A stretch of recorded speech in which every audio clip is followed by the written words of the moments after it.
savez que la Torah, en général, s'occupe de nous dire qu'est-ce qu'un juif doit faire.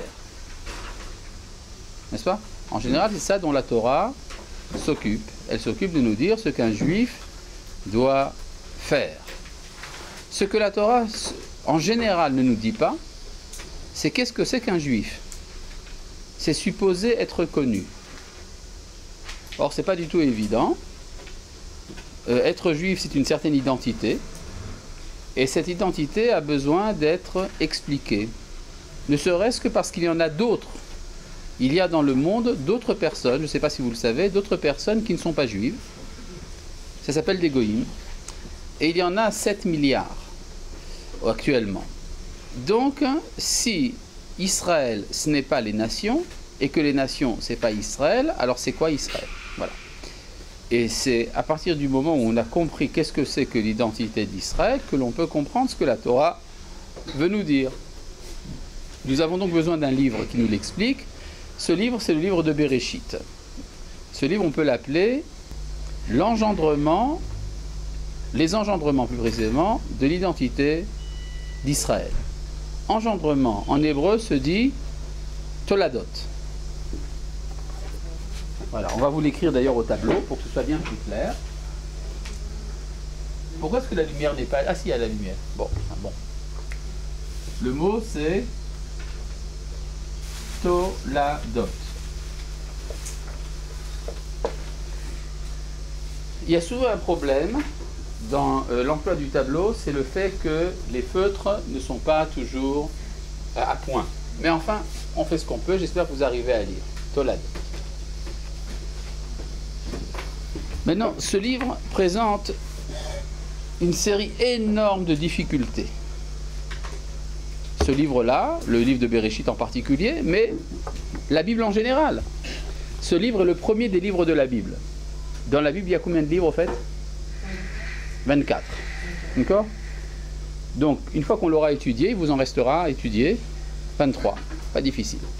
En tout cas, ce livre-là est extrêmement compliqué. Enfin, le livre de la Bible en général, le Tanakh, parce qu'il est écrit dans une langue absolument imperméable à un homme de notre époque. Le moderne ne comprend rien à ce qu'il y a écrit dans ce livre. On a l'habitude de penser que ce livre est écrit, par exemple, en hébreu. C'est fini là-bas? Bon. On a l'habitude de penser que ce livre est écrit en hébreu. D'ailleurs, je suppose qu'il y a ici des personnes pour qui l'éloignement cause des difficultés à comprendre ce que je dis, parce que je ne parle pas très fort, et que vous êtes loin. S'il y a quelqu'un pour qui c'est difficile, il y a deux possibilités. Soit me demander de parler plus fort, ce que je ne ferai pas, soit se rapprocher, ce que vous pouvez faire. D'accord? Mais en tout cas, c'est votre problème, c'est pas le mien. Donc je reprends. Dans le livre de Bereshit, on parle, on pense que c'est écrit en hébreu. En vérité, c'est pas du tout écrit dans cette langue-là, parce que quand on parle de l'hébreu, c'est ce que vous apprenez à l'Ulpan. C'est ce qu'on appelle de l'hébreu moderne.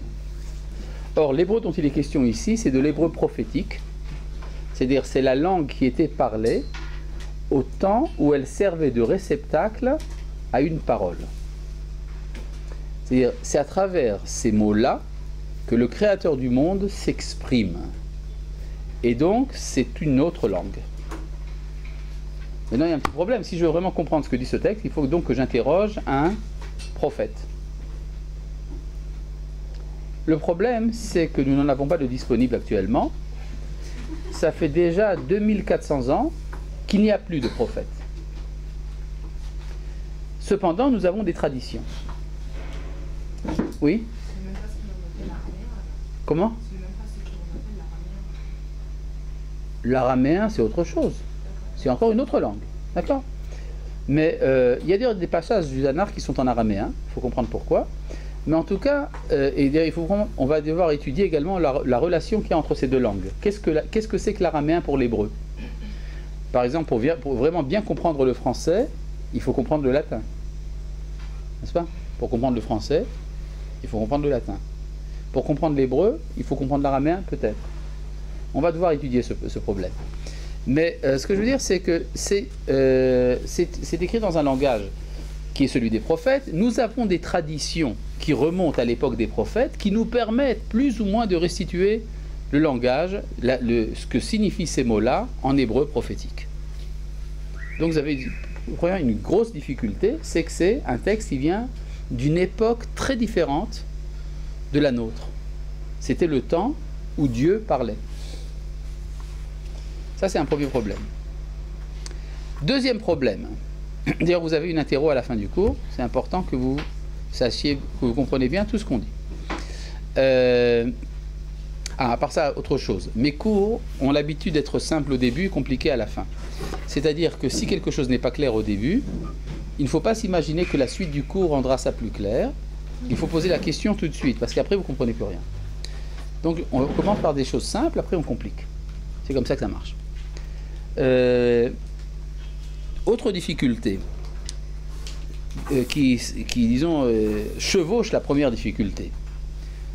Nous connaissons beaucoup de termes qui viennent du Tanakh, qui sont rentrés dans la culture générale et que nous lisons à la manière des chrétiens.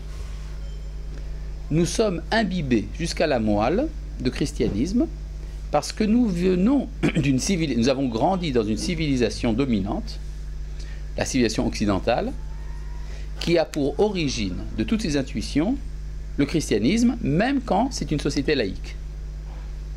Ce qui fait qu'aujourd'hui, un moderne, quand il lit des mots tels que Dieu, commandement, morale, matériel et spirituel, repentir, péché, au-delà, tous ces termes-là, il y en a encore d'autres, je pourrais refaire une liste, sont compris automatiquement par un moderne selon la lecture chrétienne.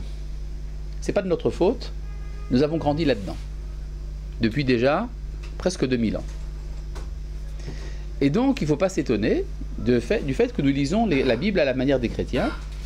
Et donc, un des travaux que nous allons devoir faire, c'est tout d'abord restituer le sens originel. Qu'est-ce que ça veut dire pour les Juifs, ce qui est écrit là? Et il faut savoir dès le départ que ce n'est pas comme on le comprend d'habitude. Indépendamment du problème du prophétisme qui a disparu, d'ailleurs, nous n'avons plus de prophètes et nous sommes imbibés de christianisme. Donc deux difficultés dans la lecture du texte. Vous avez compris? Oui? Et qui a, la lecture du texte, il est à la base sans voyelle, sans ponctuation, sans rien? Non. Il n'y a pas de texte sans ponctuation. Par exemple, quand vous parlez là maintenant, vous ponctuez. Je ponctue, mais qui a décidé? Les signes. Les signes, ça c'est autre chose. Non, qui a décidé que la phrase on arrêtait à tel moment et pas à un autre? C'est comme ça que la phrase a été dite quand elle a été dite. Quand Moshe, par exemple, nous a dit ces phrases-là, il s'est arrêté à un endroit. N'est-ce pas? Il a mis une virgule, même s'il ne l'a pas écrite. Est-ce que c'est clair ce que je dis là? Eh oh. Je sais pas trop. Par exemple, quand vous me dites, voilà... Ma question, en fait, profondément, c'est pourquoi on nous dit, par exemple, alors pourquoi on nous dit, c'était Vayerev, Vaïboker, Yom Sheni, admettons. Pourquoi on dit, comment on sait que c'est comme ça et pourquoi c'est pas Vayerev, point, Vaïboker, Yom Sheni, blablabla? J'ai compris. Parce que ce texte, avant d'être écrit, il a été dit. Ah, et donc C'est-à-dire, il faut bien comprendre, et ça c'est aussi quelque chose de très important. Nous avons l'habitude d'appeler ça, en français on appelle ça l'écriture, n'est-ce pas? Dans les textes en français on dit, l'écriture nous dit que. Dans la tradition rabbinique on dit hamikra. Mikra c'est ce que l'on lit, c'est ce qui est récité. C'est-à-dire, avant que ce soit écrit, ça a d'abord été dit. Vous voyez ce que je dis? C'est-à-dire, parce qu'en fait, quand on étudie un texte écrit, c'est déjà un deuxième degré, c'est une dérivée. Donc il fallait être prophète pour le ponctuer. Non, le prophète n'a jamais reçu de texte. Le prophète a reçu une parole. Et cette parole, il l'a mis en texte. Donc c'est la parole qui vient avant. Or, toute parole a une ponctuation. N'est-ce pas? C'est bien clair ce que je dis là? Oui. Quand vous me parlez, vous mettez des virgules sans vous en rendre compte, n'est-ce pas? Par exemple, c'est comme M. Jourdain qui faisait de la prose sans le savoir. D'accord? Mais il fait de la prose. Eh bien, quand nous parlons, nous mettons des points, des voyelles, des virgules, etc. Des accentuations et tout le reste. Et après, il faut trouver un moyen de transcription, il faut l'écrire. Alors c'est vrai que dans le Sefer Torah, il n'y a pas toutes les ponctuations. Ça, c'est le signe. Le signe est beaucoup plus tardif dans l'histoire. Mais ça, on s'en fiche pas mal, que ce soit tardif. Ce qui est important, c'est la parole. Or, la parole, elle est originelle. C'est la parole que nous avons entendue, et cette parole est devenue un texte. D'accord? Si vous voulez, un opposé de cette pensée-là, c'est la pensée musulmane. Chez les musulmans, on parle d'abord d'un livre. Le Coran est un livre. Et ce livre, après, est devenu une parole. C'est exactement le contraire du judaïsme. Chez nous, il y a une parole. Cette parole a été mise par écrit. Et donc, quand on demande pourquoi est-ce que c'est comme ça, il ne faut jamais répondre parce que c'est écrit. Vous savez pourquoi? Parce que c'est pas parce que c'est écrit que c'est vrai. C'est parce que c'est vrai que ça a été écrit. Et donc, il faut d'abord savoir en quoi c'est vrai. Et alors, on comprendra pourquoi c'est écrit. D'accord? J'avais un maître, quand on lui disait, quand il posait une question que quelqu'un répondait « Karkatouv », c'est ainsi que c'est écrit, il répondit « Tu es un Karkatouvnik ». Karkatouvnik, c'est bon, c'est difficile à traduire en français, ça veut dire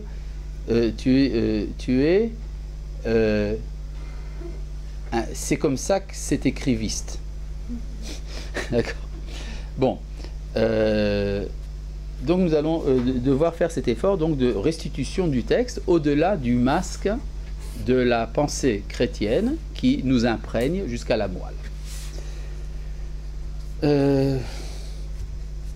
Troisième difficulté. Il faut savoir qui est le lecteur. C'est-à-dire pour qui le texte est écrit. Et ça dépend. Pourquoi cette question est importante? Et là, il va falloir que je mette en évidence un point. La Torah, qu'est-ce que c'est?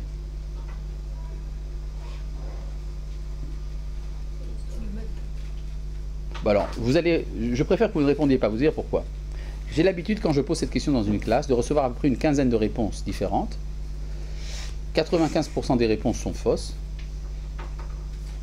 Donc je préfère vous éviter ça. Et me l'éviter à moi. Je vais vous dire tout de suite. D'accord? La Torah, c'est la parole de Dieu. En hébreu, on dit Dvar Hashem. Vous avez compris jusqu'à présent? Bon. Qu'est-ce que ce n'est pas? Bah, tout le reste. Ce n'est pas une sagesse. Ce n'est pas une science. Ce n'est pas une morale. Ce n'est pas de l'esthétique. Ce n'est pas des lois. Ce n'est pas de l'histoire. Bien que la parole de Dieu est très sage, très esthétique, très morale, très légale, très historique, tout ce que vous voulez. Mais c'est pas ça le point fondamental, n'est-ce pas? C'est comme si je demandais qu'est-ce que c'est que la poésie et qu'on me répond c'est le corbeau et le renard. C'est vrai ou pas? Non, c'est pas vrai. Bien que le corbeau et le renard, ça fait partie de la poésie, n'est-ce pas? Non, non pas. La preuve, c'est que ça ne correspond pas à ce que j'ai dit. D'accord? Il y a un enseignement de la Torah, c'est évident. La Torah est transmise sous forme d'enseignement, mais c'est pas ça la Torah. La Torah, c'est la parole de Dieu. Pourquoi c'est important de comprendre ça? Parce que si la Torah, c'est une parole, c'est donc pas une sagesse. Donc, la parole, pour vraiment comprendre une parole, il faut savoir qui est l'interlocuteur. Quand par exemple, je dis « passe-moi le sel ». Belle phrase, n'est-ce pas? « Passe-moi le sel ». Si je vois cette phrase écrite sur un morceau de papier, je ne comprends absolument pas ce que veut dire cette phrase. Parce que je ne sais pas qui l'a dit, et à qui il l'a dit, et dans quel contexte. Ça peut vouloir dire mille choses, passe-moi le sel. Ça peut être une critique. La soupe est encore fade. C'est une manière d'entrer en dispute. Ça peut être bien le contraire. Ça fait 3 jours qu'on ne s'est pas parlé, et j'essaie de trouver un moyen de parler. C'est une réconciliation. Passe-moi le sel. Peut-être que je dis passe-moi le sel pour savoir quelle langue tu parles. Est-ce que tu comprends le français ou pas? Peut-être que tu parles l'espagnol. Alors je dis passe-moi le sel pour voir. Ça peut être tout à fait autre chose. Ça peut être, je veux voir si tu es droitier ou gaucher. Alors, je dis, passe-moi le sel, on va voir quelle main tu vas lever. Vous avez donc bien compris qu'une même phrase, si elle est une parole et pas une sagesse, elle dépend de celui qui parle et de l'interlocuteur, de la personne à qui la parole est adressée. Alors pour comprendre ce que dit la Torah, il faut savoir à quel type de lecteur, ou en tout cas d'auditeur, elle est donnée. Et si on ne comprend pas ça, on ne comprend pas ce que veut dire la Torah. Par exemple, imaginez que j'ai un entretien avec quelqu'un, et qu'il y a quelqu'un de l'extérieur qui écoute ce qu'on dit. Est-ce qu'il comprendra ça de la même manière que la personne à qui c'est dit? Non. D'accord? Et donc, c'est très important. Mais ça peut, il se peut que j'ai un entretien avec quelqu'un, mais je suis intéressé à ce que quelqu'un de l'extérieur entende ce qu'on se dit. Et donc, il y aura deux intentions dans la parole. Il y a ce que je dis à la personne et ce que je dis à l'auditeur extérieur. Vous avez compris? Donc, c'est-à-dire que dans une même parole, il peut y avoir plusieurs intentions. Je dis à la personne, passe-moi le sel, pour que, par exemple, je sache si elle est droitière ou gauchère. D'un autre côté, je suis intéressé à ce qu'une personne qui est dans le couloir sache que je suis là. Peut-être qu'il ne sait pas que je suis arrivé. Alors je dis, passe-moi le sel, je gagne aussi quelque chose. Il va savoir que je suis déjà là. D'accord? Et donc, à nouveau, reste le problème de savoir à qui la Torah est donnée. Vous avez une réponse au fait? Est-ce que vous comprenez ce que je dis? Vous êtes largué? Non, non, très bien, très bien. Bon, alors ça, à qui la Torah est-elle donnée? Vous avez donné déjà deux réponses. Trois réponses. À l'homme, à tout, à Israël. Oui? À Israël pour donner à l'humanité, ça fait déjà quatrième réponse. Vous comprenez déjà le problème? Si la Torah est donnée à Israël, alors il faut savoir qui est Israël, à qui la Torah est donnée. Si la Torah est donnée à l'humanité, il faut savoir à quel type d'humanité. Qu'est-ce que c'est que l'homme? Si on dit qu'elle est donnée à tout, c'est-à-dire au cosmos tout entier, il faut comprendre le cosmos. Si elle est donnée à Israël pour être donnée aux nations, alors c'est une autre manière de l'entendre. Donc vous comprenez, c'est très important de savoir à qui la Torah est donnée. Alors vous dites au peuple juif. Et pourquoi pas au peuple hébreu? Non, c'est important. Israël, juif, hébreu, Israël. Non, je dis ça pas pour rentrer par petitesse. C'est important de comprendre. Nous sommes aujourd'hui des juifs, mais nous avons été dans l'Antiquité Israël. Et avant qu'il y ait ces divisions entre juifs et Israël, il y avait l'hébreu. Vous voyez que tout ça, ça touche directement au contenu du livre de Bereshit. Qu'est-ce que c'est que l'hébreu? Qu'est-ce qu'il représente? Quand est-ce qu'il devient Israël? Quand est-ce qu'il est juif? Et quand est-ce qu'il est ashkénaze ou séfarade? Non, je rigole pas. Ou israélien. Ça signifie beaucoup de choses. Il y a des transformations de notre identité. Et il faut savoir à chaque fois comment est-ce que la Torah résonne et quand est-ce qu'on est au diapason qui permet de comprendre vraiment ce que dit la Torah. C'est pas du tout évident. Il y a des juifs qui connaissent beaucoup de choses, mais qui ne sont pas adaptés à l'identité Israël. Alors ils comprennent la Torah de travers. Ça peut être moi par exemple. Je sais pas. On va devoir étudier ça. Maintenant, disons de manière, soyons un peu schématiques. La Torah est tout d'abord donnée à Israël, c'est vrai. Mais je vais vous amener ici un verset tiré du livre de Devarim. Devarim, c'est quel livre dans la Torah? Le dernier, donc le 5e. N'est-ce pas? Il y a 5 livres dans la Torah. À la fin du 5e livre, il y a une révélation qui est faite à Moshe, avant sa mort, dans la paracha de Vezot Aberacha, et dans laquelle il dit la chose suivante. Hachem misinaï ba, Dieu est venu du Sinaï. Vezarach miseir lamo, il a resplendi du mont Seir.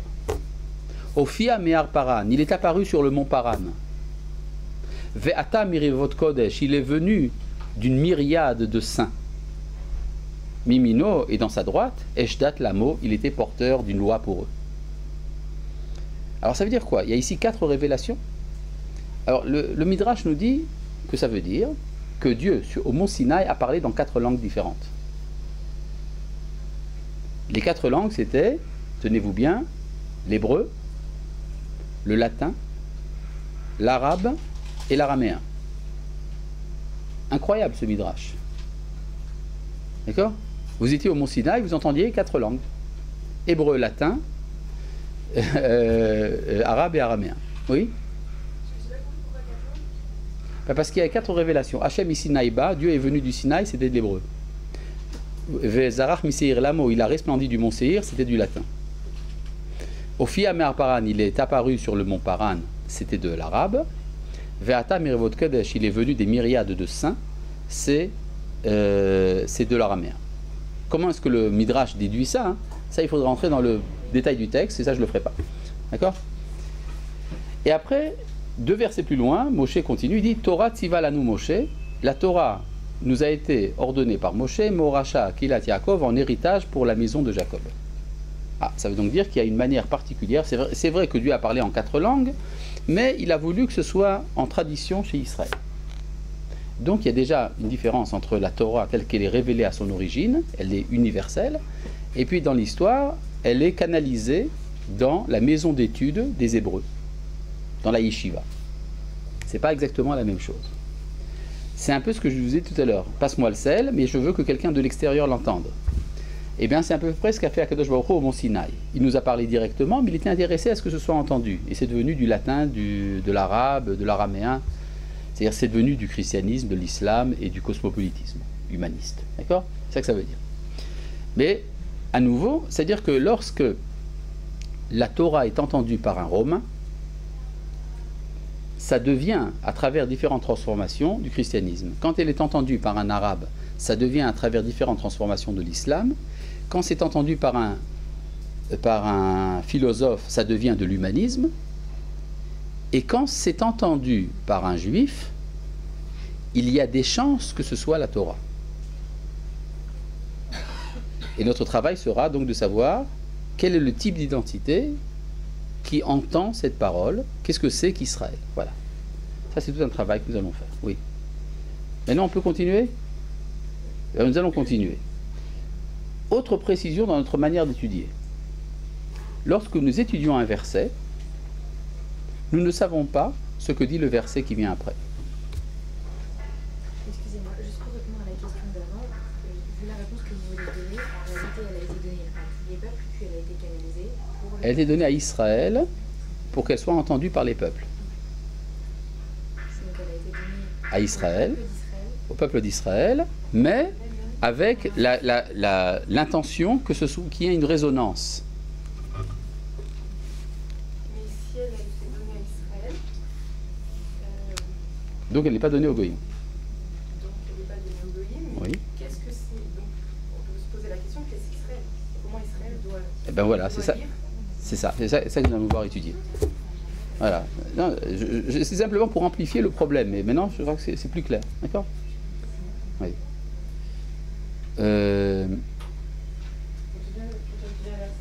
Comment? Oui, c'est ça. Quand nous étudions un verset, nous ne savons pas ce que dit le verset d'après. Ouais, c'est intéressant parce que nous sommes très tentés. Nous connaissons beaucoup de choses. Nous avons lu la paracha, nous avons lu des livres. Alors nous avons des connaissances préalables qui nous empêchent de comprendre vraiment ce que dit la Torah. Pour comprendre le verset, il faut savoir que le verset, quand il est dit de telle sorte que celui qui entend le verset ne sait pas encore ce qui va venir. Et donc ça a une signification en soi. Autre règle d'ordre... Oui? Je reviens sur un petit peu ce qui était avant. Oui. Comment ça se fait quand Israël lit le texte, C'est la Torah? c'est la Torah? Parce que c'est à lui que c'est adressé. Comment on le sait? Qu'est-ce qui va caractériser que c'est lui qui le sait? Ah ben c'est la tradition de la révélation. Étant donné que la révélation est une parole, donc il faut savoir qui est la personne à qui ça a été dit. Je veux dire qu'à l'époque où, par exemple, où la prophétie a cessé, c'était l'époque hellénistique, les Grecs ont été persuadés que la Torah était une philosophie. Alors ils ont traduit la Torah en grec. Pourquoi ils l'ont traduit en grec? Eh bien pour l'introduire dans la bibliothèque d'Alexandrie. Et à Alexandrie, la Torah était posée sur une étagère d'honneur avec Aristote et Platon. C'est-à-dire il y a la sagesse des Grecs, il y a la sagesse d'Israël, c'est la même sagesse. C'est une des formes de la sagesse. La sagesse, c'est quelque chose d'universel par définition. Mais la Torah n'est pas une sagesse, la Torah est une parole. Donc il faut être la personne à qui la parole est adressée pour comprendre. D'accord? Maintenant, autre grand principe que nous allons essayer d'appliquer, là je veux dire c'est assez révolutionnaire ce que je vais vous dire. Pour savoir ce que dit la Torah, il faut lire la Torah. Voilà, c'est ça la règle. Comment la lire? Ça c'est encore un autre problème. Mais tout d'abord, pour savoir ce que dit la Torah, il faut lire la Torah. Vous comprenez pourquoi c'est énorme ce que je dis là? Parce que très souvent on se dit, étant donné que j'ai un très large chapeau et une très longue barbe, ce que je dis c'est la Torah. D'accord? Plus le chapeau est large et plus la barbe est longue, plus ce que je dis sera la Torah. Le problème, c'est que nous avons souvent ce qu'on appelle des idées reçues. Et la grande surprise quand on étudie la Torah, c'est qu'on voit que la Torah ne pense pas toujours ce qu'on pensait au départ qu'elle dit. Ou bien elle ne pense pas toujours comme nous. Très important de savoir ça. Donc très souvent, quand on va comprendre ce que dit un verset, il faut surtout laisser la liberté au verset de dire ce qu'il veut dire, et pas ce que nous voudrions qu'il dise. Une fois qu'on a compris ce que le verset dit, ça peut parfois nous choquer. Alors c'est là que commence l'interaction entre moi et le verset. Comment ça va résonner chez moi? Mais il faut d'abord savoir ce que le verset dit. Très important ça. À part ça, il y a un autre problème qui est que dans la tradition, nous avons différentes manières de lire les textes. Seulement, il y a une restriction. Vous connaissez l'expression Shiv'im Panim la Torah, il y a 70 facettes de la Torah. Ce qui veut dire qu'il n'y en a que 70. Et non pas 71. C'est-à-dire la 71e manière de lire le texte est illégitime. Il y en a 70 qui sont légitimes. Il faut donc apprendre quelle facette est légitime, laquelle ne l'est pas. Comment? Oui. C'est un dicton bien connu. Oui. Hein? Oui. Oui. On peut dire que ce sont des visages. En hébreu on dit panim. Panim veut dire un visage. C'est comme par exemple vous avez quelqu'un qui... Chacun de nous a plusieurs visages. Nous avons par exemple dans les relations familiales. Je suis le fils de mes parents, mais le mari de ma femme et le père de mes enfants. Déjà, c'est trois visages différents. C'est différentes manières de l'être. Parfois, je suis serein, parfois je suis en colère, parfois je suis joyeux, parfois je suis attristé. J'ai déjà quatre visages différents dans chacun des visages. Donc, vous voyez, ça se multiplie. C'est-à-dire, mais il faut que ce soit quand même mon visage à moi et pas un masque. D'accord? Et ça, c'est tout un travail à faire, de comprendre quels sont les visages de la Torah qui sont vraiment de la Torah.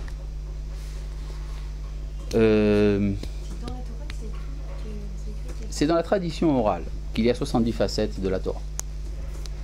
Maintenant, d'où est-ce qu'on a tiré ça? Ça, on peut voir de quel verset c'est tiré. Mais ça, c'est un autre problème. En tout cas, c'est une expression populaire, bien connue. Il y a 70 facettes de la Torah. Je voudrais peut-être commencer par l'étude d'un verset de la Torah. Peut-être qu'on va commencer. Par exemple, le premier. Qu'est-ce que vous en pensez? C'est une bonne idée, non? Bon. Ça va être extrêmement frustrant, hein, je vous rappelle tout de suite. Le premier verset, c'est au chapitre 1, au verset 1. Au Aleph, quoi. Aleph. Ah, technique. Le numéro du chapitre est toujours écrit au milieu de la ligne d'en haut. Vous voyez par exemple, il y a écrit en haut Bereshit, non pas dans cette édition-là, mais dans les éditions classiques, vous avez ici écrit Bereshit, Aleph, Bereshit, n'est-ce pas? C'est dans le livre de Bereshit, la paracha de Bereshit, et le Aleph qui est au milieu, c'est le chapitre 1. Donc si je vous dis par exemple, regardez au chapitre Kaf Gimel, c'est très facile à trouver, il suffit de trouver là où il y a écrit Kaf Gimel en haut. D'accord? D'accord. Parce qu'on perd énormément de temps chaque année à ce que tout le monde trouve le verset qu'on étudie. Étant donné que vous êtes Baruch Hashem, beaucoup de monde, alors ça va faire beaucoup de retard si à chaque fois je vous dis, regardez au chapitre Kaf Gimel, verset Dalet, et que c'est non, je ne sais pas trouver, je ne sais pas comment on cherche. Non, ben vous apprendrez. Bon, Bereshit bara Elohim et Hashamayim v'Haaretz. Voilà, on l'a enfin lu. Bereshit bara Elohim et Hashamayim v'Haaretz. Bon, on va essayer de comprendre. Que veut dire le mot Bereshit?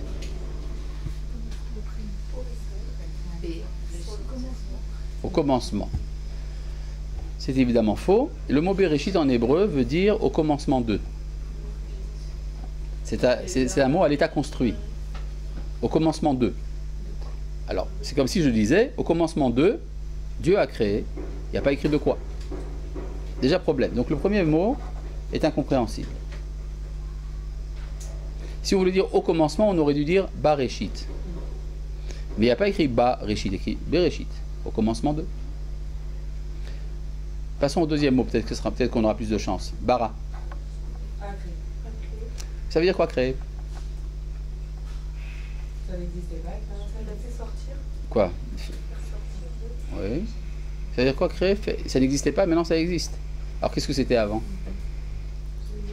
Le néant. Vous avez déjà vu, vous? Vous avez déjà vu? Est-ce que vous avez déjà vu quelque chose sortir du néant, vous? C'est quelque chose dont on n'a pas l'expérience. Donc on ne sait pas ce que veut dire vraiment le mot bara. Oui, qu'est-ce que vous voulez dire? Eh oh. Excusez-moi, là, il y a écrit Bereshit, mais si c'était écrit Bereshit, est-ce que ça veut dire comment? Pareil. C'est écrit Bereshit. Il y a écrit quoi? Il y a pas Non, il n'y a pas écrit Bareshit, il y a écrit Bereshit.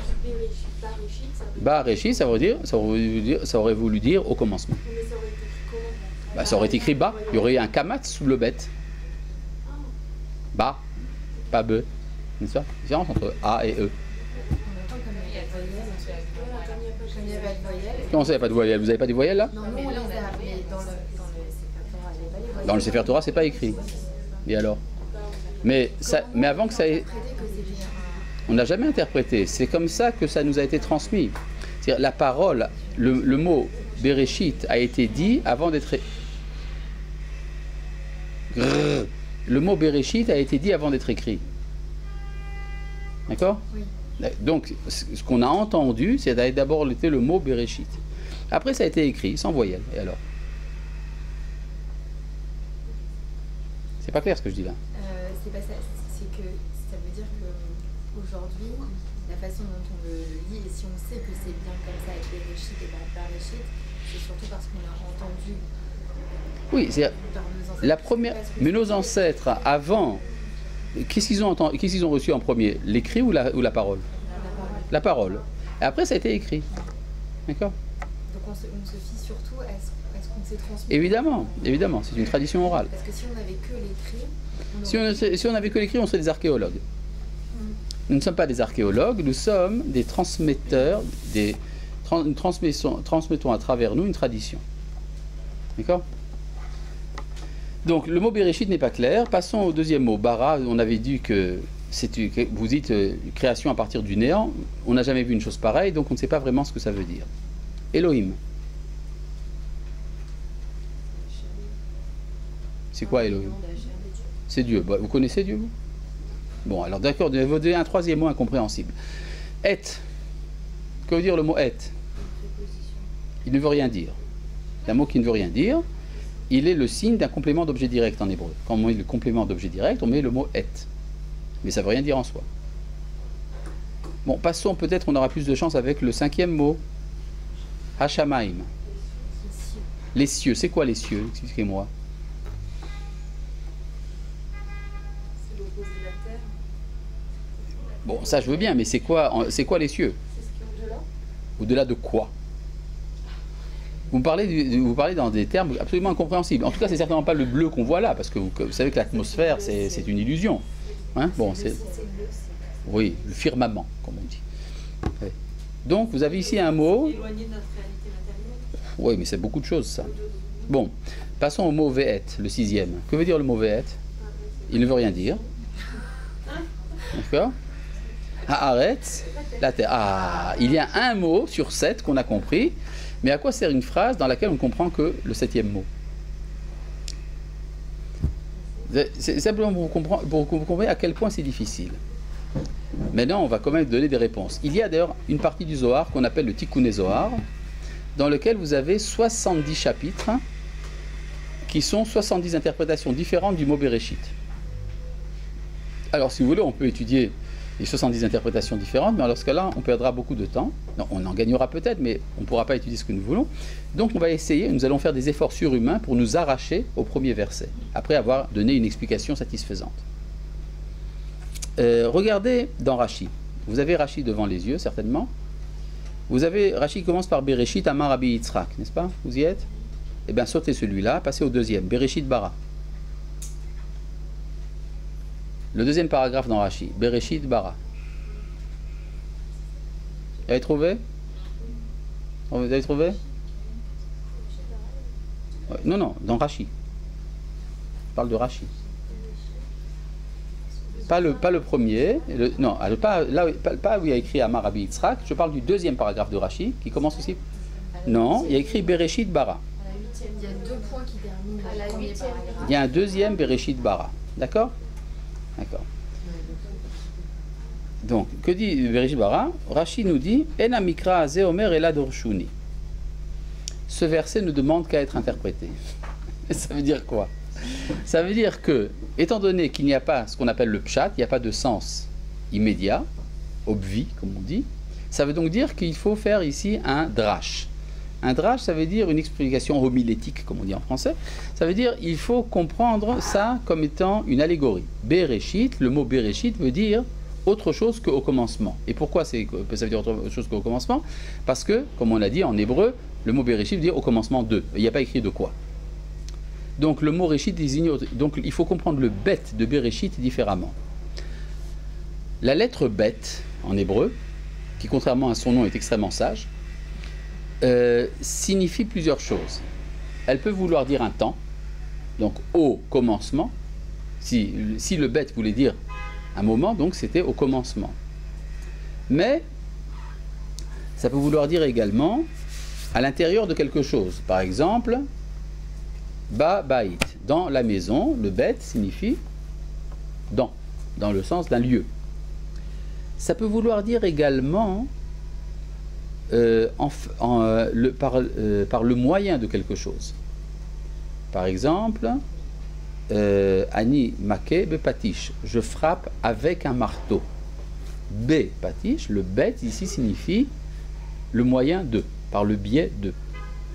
Ça peut vouloir dire également dans le but de. Par exemple, quand notre ancêtre Yaakov a travaillé chez Lavan, ce qui n'était pas des blagues, il a dit « E'evotra berachel » je te servirai en faveur de Rachel. Et donc le bet là-bas signifie en faveur de, dans le but de. C'est pour acquérir Rachel qu'il travaille chez Lavan. Donc le bet peut signifier la finalité de. Effectivement, c'est comme ça que Rashi comprend cela. Bereshit, c'est en faveur de Réchit que Dieu a créé le ciel et la terre. Ah, très intéressant. Alors, évidemment, il y a la question qui va se poser, qui est Réchit et pourquoi employer un mot caché? Pourquoi ne pas dire directement ce qu'on voulait dire? Mais c'est comme s'il était écrit, c'est en faveur de Réchit que Dieu a créé le monde. À quel genre de question ça vient répondre? Non, ça vient répondre à la question, pourquoi est-ce que Dieu a créé le monde? N'est-ce pas? Parce que d'habitude on a l'impression, on pense, dans la lecture habituelle, au commencement Dieu a créé le monde. C'est comme si on voulait dire, eh bien il faut savoir que Dieu a créé le monde, tu sais quand? Eh bien au commencement. C'est une banalité navrante. Si Dieu a créé le monde, c'était évident que c'était au commencement. Ça ne peut pas être autrement. Donc, c'est une autre raison de ne pas admettre la lecture habituelle du texte.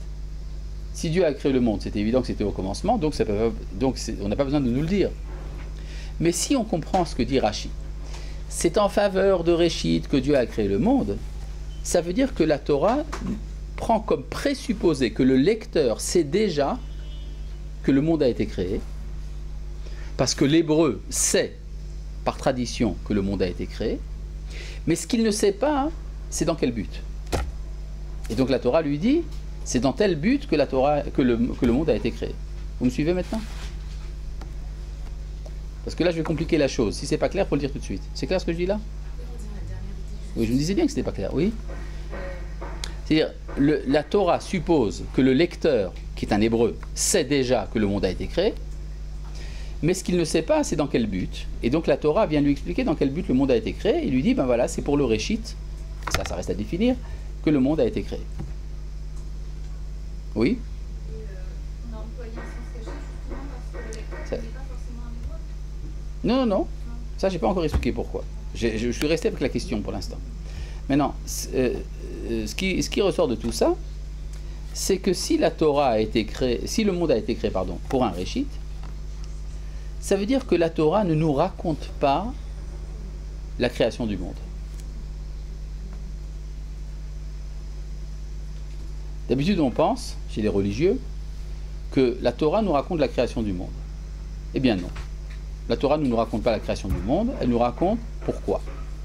Et donc tout ce que nous allons lire maintenant sur la création du monde va nous expliquer le pourquoi de la création, mais certainement pas comment le monde a été créé. Oui. Si le monde a été créé pour Réchit, Oui. ça sous-entend que la Torah C'est déjà que la Torah ne raconte pas la création du monde. D'accord. Je vois pas en quoi il y a un lien entre. Par exemple, si j'explique quelqu'un qui ne sait pas ce que c'est qu'une table, je sais que c'est une table. Une table, c'est un plan avec des pieds sur lequel on peut poser des objets. D'accord? Mais si quelqu'un sait déjà ce que c'est une table, et je vais expliquer, la table est là pour servir de bureau dans un cours. Ah, c'est autre chose. Donc il sait déjà qu'il y a des tables, on lui explique pourquoi. Mais ce n'est pas un cours de menuiserie alors. D'accord?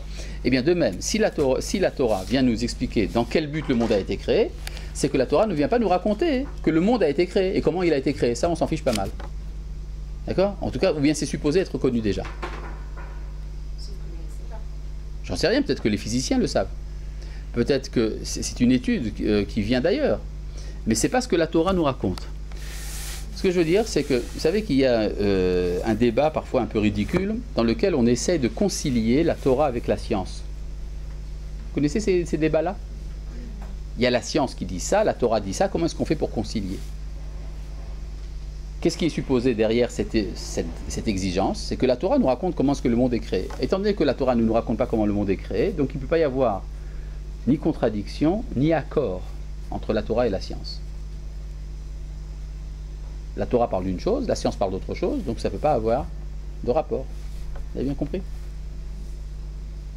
Donc, les tentatives de mettre en accord la Torah avec la science sont absolument inutiles d'après Rashi. Elles ne servent à rien. Elles sont fausses. Vous avez compris? Mais grâce, Oui? Quoi? mais grâce à la science, on peut savoir que la Torah dit vrai. C'est ce qu'on appelle les divrei Torah. Ouais. Mais oui, mais non, absolument pas. Par la science, on ne peut pas savoir que la Torah dit vrai parce que la Torah ne parle pas des sujets dont la science parle. Je suis d'accord qu'elle ne parle pas des sujets dont la science parle, mais il y a un recoupement à un moment. C'est quoi le recoupement? Ça veut dire quoi? Je ne peux pas vous dire. Non, justement, c'est pour ça que je ne suis pas d'accord, justement. C'est-à-dire, il y a un rapport entre la Torah et la science, mais le rapport n'est pas au niveau des faits. La C'est-à-dire- science, elle vient prouver que les oppositions entre la Torah et la science étaient faux. Non, il n'y a pas d'opposition entre la Torah et la science, pour une raison très simple, qu'il n'y a pas d'opposition entre les mathématiques et la photographie. C'est ce que j'essaye de vous dire, que plus on avance, plus on vient prouver qu'en fin de compte, il n'y a pas d'opposition. Non. Dire qu'il n'y a pas d'opposition, ça veut dire qu'on en a supposé une au départ. C'est vrai, la science est opposée à la religion. Si tu veux. C'est ce que vous pensez, mais pas ce que pense Rashi. C'est pas ce que je pense. Alors, il faut savoir, vous dites au départ, la Torah est opposée à la religion. C'est pas ce que je pense. Oui, d'accord, mais ce que je veux dire, c'est que Rashi ne pense pas du tout qu'il y a un problème. C'est-à-dire que pour Rashi, la question ne commence même pas. Vous avez compris ce que je veux dire? Ou pas? Oui ou non? Non, on ne peut pas passer. Non, c'est important de comprendre. C'est-à-dire, le cours est donné pour que les élèves comprennent. Et donc, si vous ne comprenez pas, j'ai donc le devoir de vous expliquer. Bon, alors, reprenons. La Torah parle du but du monde. D'accord? Et la science parle de la description du monde. Donc, il ne peut pas y avoir ni opposition ni accord. Donc, je ne suis pas d'accord quand vous dites qu'on peut mettre en accord la Torah. Et donc, la science ne peut pas prouver que la Torah dit vrai, parce que la Torah ne parle pas de la même chose. Mais est-ce que quand même la science et la Torah parlent de la même chose? Non. Mais la science parle du comment et la Torah du pourquoi? Est-ce qu'on peut dire Oui, ça? oui, ça oui, bien sûr. Mais vous dites non quand elle ne parle même pas de la même Non, chose. le comment et le pourquoi sont deux choses différentes. C'est comme par exemple un coucher de soleil. Oui, mais le sujet d'étude, on peut parler pourquoi un sujet, pourquoi Oui, un mais coucher alors- de soleil et comment un coucher de soleil. C'est vrai. Mais dans ce cas-là, la réponse qu'on donnera n'est pas la même. C'est par exemple quand je demanderais pourquoi est-ce que le soleil se couche. Si je suis poète, je donnerai une réponse qui sera tout à fait différente de celle de l'astronome. On a étudié, et il n'y a pas de contradiction, il ne parle pas de la même chose. D'accord? Vous savez que le soleil ne se couche pas, vous savez. Et pourtant, je connais un astronome qui a dit à son fils qu'il faut aller dormir parce que même le soleil s'est déjà couché. Mais c'est une histoire pour l'endormir. Ah, d'accord. Donc, exactement, c'est pour l'endormir. Mais est-ce que, dans ce cas-là, est-ce que l'astronome est un menteur? Non. Non, il ne ment pas. C'est dans un autre contexte, ça n'a rien à voir, bien qu'on parle du même soleil. En fait, ce n'est pas le même soleil. C'est le soleil des poètes, et ça, c'est le soleil des scientifiques. Il y a un problème, effectivement, entre les scientifiques et les poètes, pour savoir qui c'est, ou entre les philosophes et les poètes, pour savoir qui c'est qui décrit véritablement la réalité. Les scientifiques pensent que les poètes sont des rêveurs, des fous. D'accord? Et les poètes pensent que les scientifiques sont des idiots. C'est-à-dire, vous avez un scientifique et un poète qui regardent un coucher de soleil. Et le poète, ça lui fait tout un poème. Le scientifique se dit, mais enfin, ça va pas la tête. Il pense que le soleil résonne dans son âme. Un soleil ne résonne pas. Et le poète se dit, mais enfin, il est fou. Il pense que ce qu'il faut voir ici, c'est la longueur d'onde du rayonnement, la température, l'intensité gravitationnelle, mais il est fou. D'accord? Chacun voit les choses d'une autre manière. En tout cas, donc, Bereshit bara Elohim, d'après Rashi, Bereshit, c'est en faveur de Réchit que le monde a été créé. Alors Rashi vous dit, Réchit, c'est la Torah, et Réchit, c'est Israël. Bon, alors pourquoi ne pas avoir dit directement pour Israël, pour la Torah?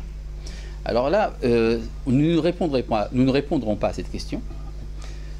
C'est une question qui est étudiée très profondément par le Maharal de Prague dans son livre Netzach Israël au 3e chapitre.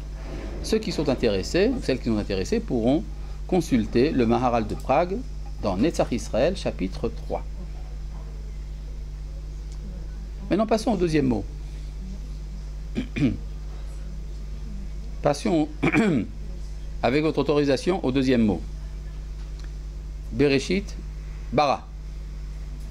Excusez-moi, je sais Oui. pas le nom Hein? le nom de... Du livre du Maharal de Prague. Il s'agit de son livre Netzach Israël. Israël. Ça veut dire quoi, Netzach? L'éternité. Israël d'Israël. Chapitre 3.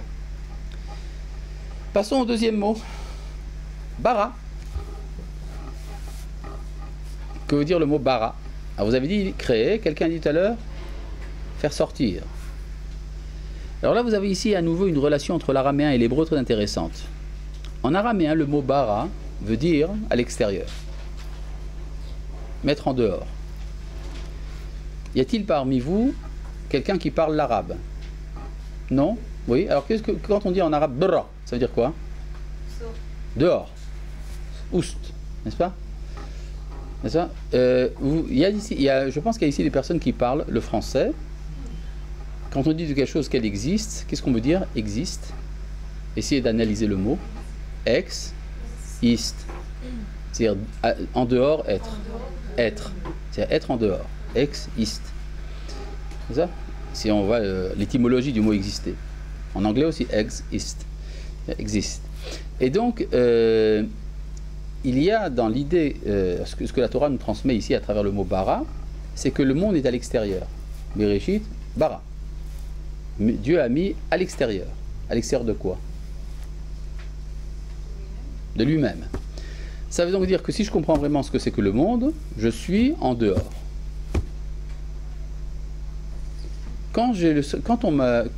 Quelqu'un qui a le sentiment d'être jeté dehors, qu'est-ce qu'il veut? Il veut rentrer. Dire que ça implique dès le départ une tension de retour. Si je suis à l'extérieur, donc je veux revenir. Ça explique ce qu'on appelle la soif métaphysique. Vous savez, il y a ce qu'on appelle souvent un appel vers le Créateur, comme ça. La soif métaphysique. Ou bien, en hébreu, on dit la teshuva. La teshuva, le retour.